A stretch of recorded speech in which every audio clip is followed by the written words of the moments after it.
আমি এই এলাকার সন্তান, এরশাদ ব্যাপারী এলাকার সন্তান।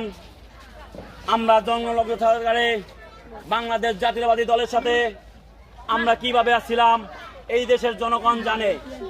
আমরা অন্য কোনো দল থেকে উড়াইয়া বিএনপিতে বসি না।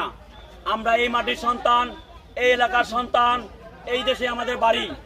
আজকে অন্য দলের লোক এই বিএনপিতে এসে ষড়যন্ত্র করে দল থেকে কূটনীতি করে জনাব এরশাদ ব্যাপারীকে ষড়যন্ত্র করে দল থেকে বহিষ্কার করা হয়েছে। তা কি আপনারা মেনে নেবেন?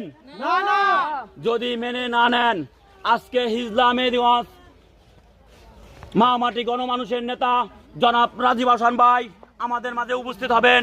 আপনারা সবাই তার কাছে আকল আবেদন করবেন। এরশাদ ভাই এই এলাকার সন্তান, এই মাটির সন্তান, আমাদের সন্তান, আমাদের ভাই। আমরা তাকে দলে ফিরিয়ে চাই। আপনারা কি সবাই চান? যদি চাই থাকেন, আমাদের আগামীর এই হিজলা মেহেদীগঞ্জ বরিশাল 4 আসনের আগামীর এই তরুণ প্রজন্মের জননেতা জনাব রাজীব হাসান ভাই আমাদের মাঝে 12 তারিখে ধানের শীষে ভোট দিয়ে তাকে এমপি হিসাবে সংসদে নেবেন। এবং আমাদের জনাব এরশাদ ভাই কেমন লোক আপনারা সবাই জানেন। কেমন লোক? যদি ভালো লোক হয়ে থাকে তাকে জনাব রাজীব হাসান ভাই কাছে আপনারা আবেদন করবেন তাকে দলে ফিরিয়ে আনা হোক। এবং এরশাদ ব্যাপারী অন্য দল থেকে উইড়ে আইসা, অন্য দেশ থেকে উইড়ে এই দেশে দল করে না। এই মাটির সন্তান, এই দেশের সন্তান, বিএনপির পরিবারের সন্তান। এই জন্মলগ্ন সহকারে সে বিএনপি করে আসছে এবং তাকে ষড়যন্ত্র করে দল থেকে বহিষ্কার করা হয়েছে। সেই বহিষ্কার আমরা কি মেনে নেব?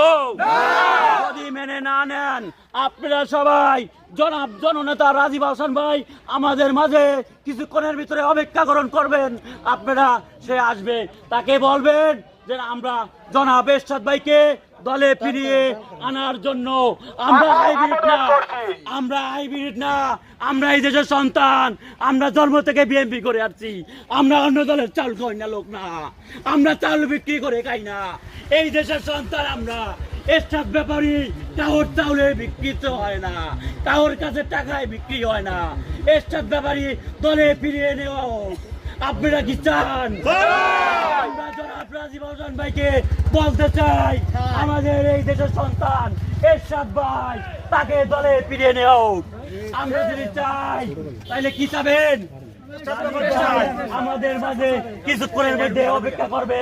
এই দেশে অন্যায়ের বিরুদ্ধে এই যে এরশাদ ভাই লড়ে আসছে, আজকে তাকে ষড়যন্ত্র করে